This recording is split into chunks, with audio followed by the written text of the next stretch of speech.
Eu me formei em 1979 pela Escola de Marinha Mercante aqui no Rio de Janeiro, na UFOM. Bom, aí durante esse tempo, até mais ou menos 1985, eu trabalhava embarcado em navios da Marinha Mercante, que trabalham com carga geral, né? E a partir de 85 eu vim para o offshore. Era uma coisa nova naquele tempo, era uma coisa bastante nova. Era atrativo, os salários eram atrativos e também o período de repouso era muito melhor que nos navios, né? E em 1994 para 95, eu passei a comandar uma dessas embarcações especiais, que é um RSV, e de 94 até 2006, eu fui comandante durante 12 anos dessa mesma embarcação, que foi um trabalho muito interessante, que me deu uma oportunidade muito legal de conhecimento profissional, de avanço profissional mesmo. E em 2006, eu quis fazer uma nova experiência, achei que estava precisando fazer uma renovação. E então me propus, através de um contato com a CBO, que estava precisando de um profissional, na época, que conhecesse esse tipo de serviço, que é um serviço muito especializado. Então eu vinha trabalhar com a CBO a partir de 2006 como consultor, para desenvolver duas embarcações da CBO que iriam trabalhar nesse tipo de serviço, que são os RSVs. Então eu vim como consultor. Em 2007, eu já comecei a atuar como gerente de contrato dessas embarcações junto à Petrobras e também como uma espécie de treinador, né, dos comandantes que operavam com essas embarcações, que fui eu que fui implementar esse sistema dentro da CBO. No início desse ano, eu fui convidado então para vir a trabalhar na área de treinamentos da empresa. Então, desde janeiro desse ano, eu estou atuando agora como gerente de treinamento e desenvolvimento organizacional da empresa.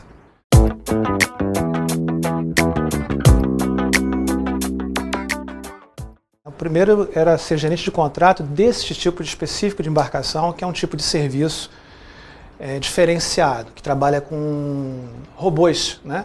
Você trabalha com um equipamento a bordo, que é um robô de intervenção submarina. Então isso era uma coisa nova para a empresa. O grande desafio foi formar essas pessoas a partir do nível zero, né? E o outro desafio é você lidar com clientes altamente exigentes, que é a Petrobras, em que você tem que ter, além de ter um grande conhecimento técnico, não basta você ter o conhecimento técnico, você também tem que parecer ter esse conhecimento, né? Convencer de que você realmente tem capacidade de gerir um contrato como esse. Esse foi o grande desafio. Até porque eu, como comandante, eu tinha uma relação com a Petrobras que ela foi a base para construir essa nova relação. Mas eram relações diferentes. Você lidar com o cliente na posição de comandante é um, e você lidar com o cliente como um gerente de contrato, efetivamente um gerente de contrato, é outra relação. Mas esses foram os dois grandes desafios, tá? Teria um terceiro também, que eu poderia citar, que também foi mudar a mentalidade da empresa, em trabalhar com esse tipo de cobrança da Petrobras, que é uma cobrança muito maior, e também ela reagir de acordo com as necessidades operacionais de embarcações, que essas que demandam um esforço operacional muito grande da empresa para que tenha sucesso nessa operação.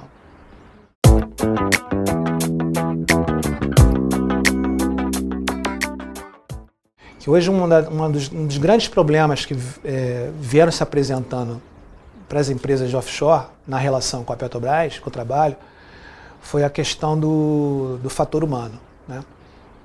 Então, a gente teve que aprender, né, e a gente está aprendendo ainda em lidar melhor com essa situação, de que não adianta a gente ter os melhores equipamentos, ter as melhores condições de trabalho, se você não investir no ser humano, tá? Então esse acho que é o grande gancho, é o grande desafio que eu venho tendo dentro dessa área, é tentar valorizar e trabalhar e focar nessa questão do fator humano, né? Dando às pessoas o melhor treinamento que for possível, trabalhando o comportamento das pessoas, tentando mudar algumas atitudes das pessoas, fazendo as pessoas conscientes de que elas são importantes dentro do processo e como o processo depende essencialmente do comportamento delas, né? E identificar, né, os perfis dos vários profissionais, nas várias funções que trabalham com a gente, para que a gente possa desenvolvê-los, né, dar suporte, desenvolvê-los, para que eles tenham uma performance melhor e, em contrapartida, a empresa vai estar ganhando com isso. A minha empresa está hoje apostando, fazendo um grande investimento num centro de treinamento, em que vai ter um simulador, que além de melhorar a capacitação técnica das pessoas, ou seja, a operação em si, é um simulador de passadiço, um simulador de manobras. Então, efetivamente, ele reproduz manobras, mas a gente vai estar junto, a gente vai estar monitorando o fator humano, ou seja, como as pessoas reagem em situação de estresse, o que é preciso mudar, o que é preciso alertar, o que é preciso melhorar. A gente vai estar medindo, a gente vai estar monitorando isso e vai estar trabalhando esse comportamento das pessoas nas situações de crise. Então, o nosso simulador, ele é todo voltado para esse aspecto também, quer dizer, a gente ultrapassou aquela questão de só treinar as pessoas na questão operacional. A gente vai também estar ali abrindo uma porta para que a gente trabalhe o comportamento das pessoas também em situações de trabalho.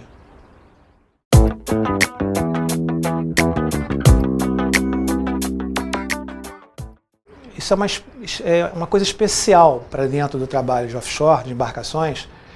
Ela está muito calcada na liderança, né? Na figura do comandante, principalmente das lideranças de bordo, que são o comandante e o chefe de máquinas. São as duas lideranças maiores da embarcação.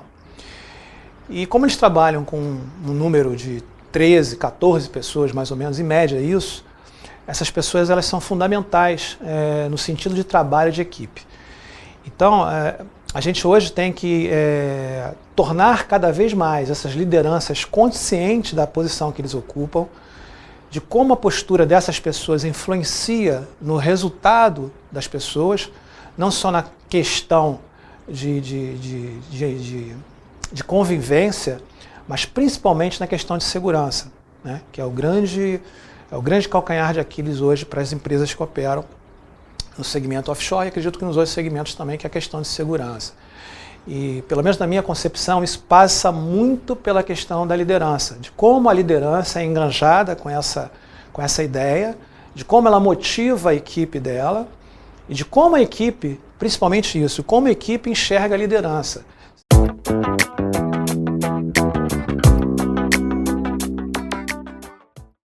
A CBO ela investiu, percebendo essa questão do fator humano, ela começou a investir nessa questão do trabalho comportamental. Se percebeu que era possível se treinar as pessoas também em comportamento, ou melhorar esse comportamento.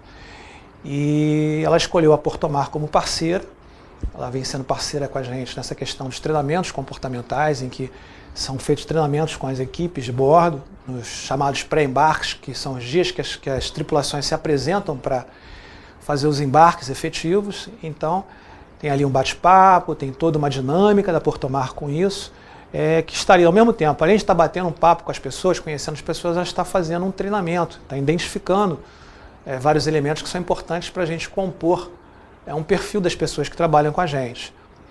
E, na verdade, quando eu passei a assumir essa gestão, o que a gente tentou fazer foi talvez dar um pouco mais de foco, direcionado para essa questão do trabalho de liderança, que é um trabalho que ele já está começado. A gente agora vai torná-lo oficial, na verdade, e aproveitar toda essa massa de conhecimento, de trabalho que já foi gerada pela Portomar, e a gente vai transformar isso nos treinamentos efetivos para essa parte de liderança e trabalhos em equipes.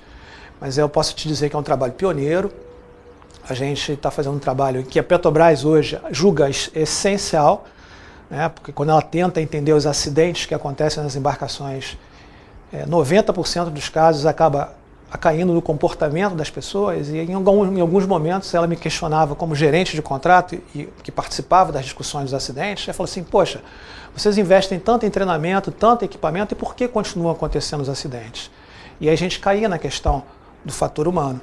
Então, a partir disso e a partir de um determinado fato que aconteceu na empresa, que foi um marco para a gente, um acidente que aconteceu, nós falamos que é preciso fazer alguma coisa realmente efetiva na questão de comportamento. Foi quando a gente procurou vocês e começamos a fazer esse trabalho que é belíssimo, Eu acho que a gente vai colher frutos disso ainda. É um trabalho que, infelizmente, não dá para medir no curto prazo, mas que tenho certeza que vai trazer frutos muito legais para a gente. Um trabalho de médio e longo prazo e que, mas que de uma forma ou de outra, já colocou um diferencial. Acho que são pouquíssimas as empresas hoje que fazem um trabalho do tamanho que a gente vem desenvolvendo com a parceria com a Porto Mar.